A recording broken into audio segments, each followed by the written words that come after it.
going on, Yu-Gi-Oh fans? Platinum Cards in the house, and today I'm going to be coming to you with my updated 2022 post-2022 tins Slifer the Sky Dragon deck profile. So of course, before we get started, if you like what you see, don't hesitate to like, comment, and subscribe. And now let's get into this deck. So first of all, I like to run a playset of Slifer the Sky Dragon. Now this is a must-have for sure. Slifer is, in my opinion, the best Egyptian god card. This card's effect is it requires 3 tributes to normal summon, cannot be normal set. This card's normal summon cannot be negated. When normal summon cards and effects cannot be activated once per turn during the end phase. If this card was special summoned, send it to the graveyard. This card gains 1,000 attack and defense for each card in your hand. If a monsters is normal or special summon to your opponent's field and face-up attack position, that monsters loses 2,000 attack. Then if its attack has been reduced to 0, it is destroyed. That last effect is insane and has the potential to blow away so many different decks. I really do love Slifer the Sky Dragon. So moving forward, we are going to be running the Knight cards. So first of all, I like to play triple King's Knight. Let me pull out the third one. Triple Queen's Knight. And double Jack's Knight. So this is a pretty good combo that works relatively well, I'd say. So when this card is normal summon, while you control a Queen's Knight, you can special summon 1 Jack's Knight from your deck. So you control Queens, special summon, normal summon this, special summon Jacks, and that most of the time will get you Slifer because we have a lot of cards that can give us additional summons on top of that. Additionally, I like to play triple Joker's Knight, which is a relatively newer card. And triple Imperial Boer. Lastly, I do like to play 1 copy of Arcana Triumph Joker. That's just so I can get 1 additional target for all the cards that basically allow you to add a monster with question mark attack from your hand. Plus, this thing can be summoned from the grave, if I'm not mistaken, and it's pretty good. So I would definitely recommend that you try one. However, it can be subbed out if you were to use different cards, like I'll mention in the future, a little bit coming up. Next, I like to play triple copies of Ash Blossom and Joyous Spring, and double copies of Ghost Bell. Now, it's up to you. You can switch these out for whatever hand traps you see fit, but that is basically my monster package for this deck. Next are the spell cards. So I really like the new Joker spell cards. They work really well, in my opinion. So I like to play triple copies of Joker Straight. Now, Joker Straight's effect is you can discard 1 card to special summon 1 Queen's Knight from your deck, then add 1 King's Knight or Jack's Knight from your deck to your hand. Then immediately after this card effect resolves, you can normal summon 1 monster. You cannot special summon monsters from the extra deck for the rest of this turn, except Light Warrior monsters. During the end phase, if this card is in your graveyard, you can target 1 Light Warrior monster in your graveyard, shuffle it into the deck, and if you do, add this card to your hand. So this card is insane because it not only basically pops off your King's Queen Knight and Jack's Knight combo, giving you 3 bodies on the field immediately, it has the potential to recycle itself to your hand, which boosts your boss monster Slifer the Sky Dragon's attack. Plus, it also shuffles 1 into the deck. So it's really useful for allowing me to keep recycling my Knights cards and being able to use them again and again. So I really do like this card. Next, I like to run triple Thunderspeed Summons. Now, Thunderspeed Summon is another, in my opinion, really nice card. During the main phase or battle phase, immediately after this effect resolves, normal summon 1 level 10 monster, or if you control King's Knight, Queen's Knight, King's Knight, and Jack's Knight, you can apply this effect instead. Add 1 level 10 non-dark monster with question mark attack from your deck to your hand. Then immediately after this effect resolves, you can normal summon 1 level 10 monster. You can only activate 1 Thunderspeed Summon per turn. This card is crazy because not only can you add Slifer, but you can also search and add, trying to find it, where is it? Arcana Knight Joker. Now, I threw it on the side here, so there it is. Arcana Triumph Joker. I don't know why I called it Knight Joker, but this has potential to be searched as well, and so I would definitely recommend that you run these cards because it does help you search straight from your deck.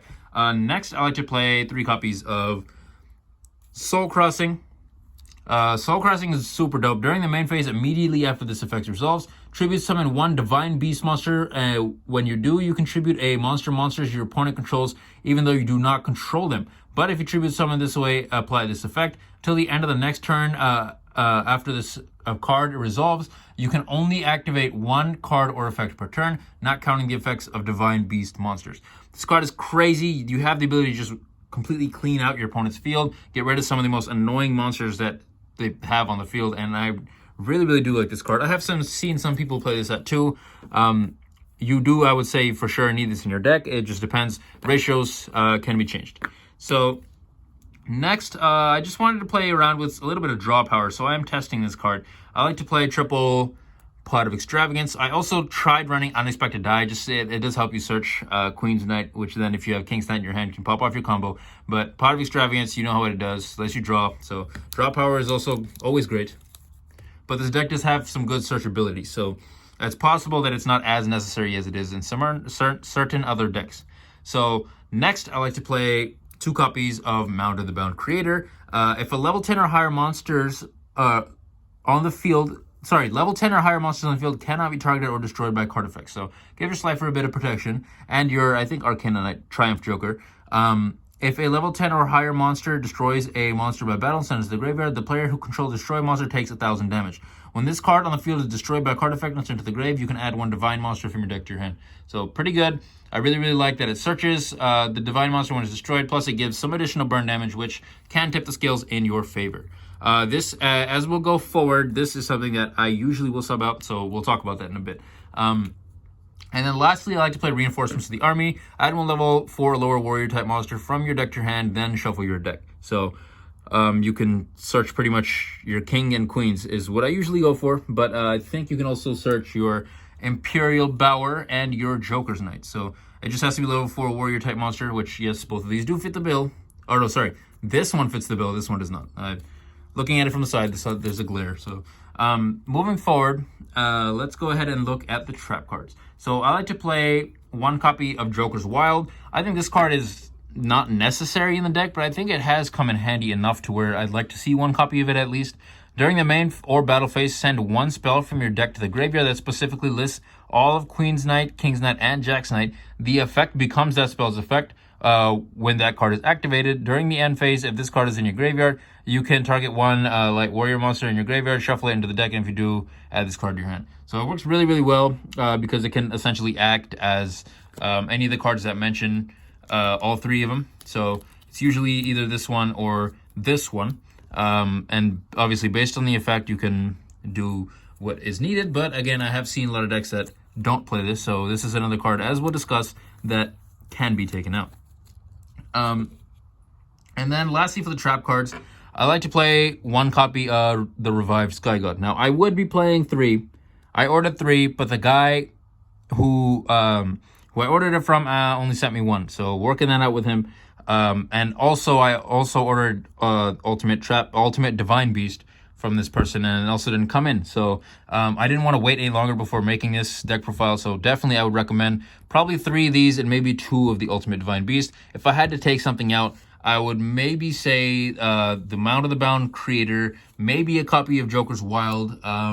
There is a couple things that you can mess around with, honestly. If you wanted to limit ratios, maybe something like if you wanted to cut either Imperial Bower or Joker's Knight to 1, you could probably fit those in as well. So that is just up to you. There is a lot of different ways you can take this. Also, Soul Crossing, like I said, a lot of people do play this at 2. So if you feel like you want to play it at 2, yeah, that might be the way to go for you. But so Revive Sky God's effect is the activation of this card or its effects cannot be negated, which makes it insane. Nor can its effects be negated. Special summon 1 Slifer the Sky Dragon from your graveyard. Then each player draws until they have 6 cards in their hand. You can banish this card from your graveyard, place 1 monster reborn from your deck or graveyard to the top of your deck. Then if a Divine Beast monster is in your graveyard, draw 1 card. You can only use each effect of the Revive Sky God once per turn. Now, mind you, I did use the Monster Reborn, but I decided to take it out just because I wanted to mess around a little bit more with the hand traps. So definitely would recommend with this thing. Monster Reborn is a pretty nice card to have. The only thing, though, is I was just messing around with some other stuff like Pot of Extravagance and whatnot. So I did take that out. However, it's a pretty decent card. It works good in combo, but Monster Reborn is limited, so gotta be a little bit careful, you know? But overall, I would say this deck is pretty solid. Usually I can bring out Slifer pretty consistently. But the thing is, if you have Slifer on the field the problem I've had with in the past is I'll have like 3 jokers or 4 jokers on the field, and then I'll need to bring out Slifer the Sky Dragon, so all of them will be sacrificed, and then I'll have Slifer, and then I'll have one card that's, you know, not as good. And so I'm kind of working around that problem. These new cards do definitely help because they do shut your opponent down a decent amount. Plus, you can bring back your Slifer and whatnot. Like, Ultimate Divine Beast is pretty good, I'm not gonna lie. The Revive Sky God also really, really good because it lets you bring back your banished, or not your banished, but you can bring back your Slifer the Sky Dragon from the grave. So it does really, really work. Moving forward to the extra deck, since I do run Pot of Extravagance, the ratios of this might be like, you know, like you probably want to run, if you're running what I'm running, maybe 2 or 3 of these, of each of these cards, just so you don't get extravagance out of your own card, you know. But I kind of just threw in a couple different variations of cards. So I wanted to let you know, hey, this is what can be used, and I'm sure there's more that I haven't covered, and you guys can go ahead and let me know in the comments below. So starting, I play triple Arcana Extra Joker. This card I feel like is pretty decent. You'll also notice I didn't run the fusion card for this, just because I wanted to focus a lot more on just the ability to just bring out Slifer the Sky Dragon as quickly as possible and as many times as possible. And I just feel like it was a little bit better just because I didn't have to. Sometimes you'll draw the fusion card and you won't have anything to do with it. So that's why I decided to leave it out entirely. Next, I like to play 1 copy of Phoenix, 1 copy of Unicorn, 1 copy of IP Masquerena, 1 copy of Appaloosa, since you are spamming out a bunch of monsters on the field, and then 1 copy of Access Code Talker. I also like to play 1 copy of Link Spider, just because you do have a normal monster that you have on the field, and you can just use it in order to do this, and it lets you revive. So gets you basically an extra body for free. So gets you Slifer. Next, for the Xyz monsters, I like to play number 41, decent installing, Tornado Dragon, Spell Trap removal, 2 copies of Constellar Pleiades.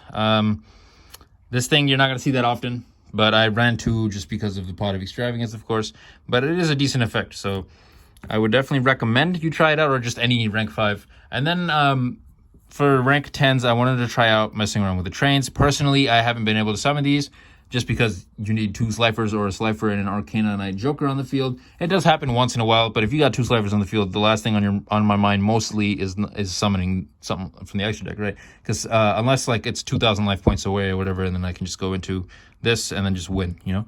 So that's just something to think about. That's basically what I use. I'm sorry. Again, my Revive Sky God, I only got 1 in, and my Ultimate Divine Beast hasn't come in yet as well, so I will be working on getting those in, but I also didn't want to delay this video.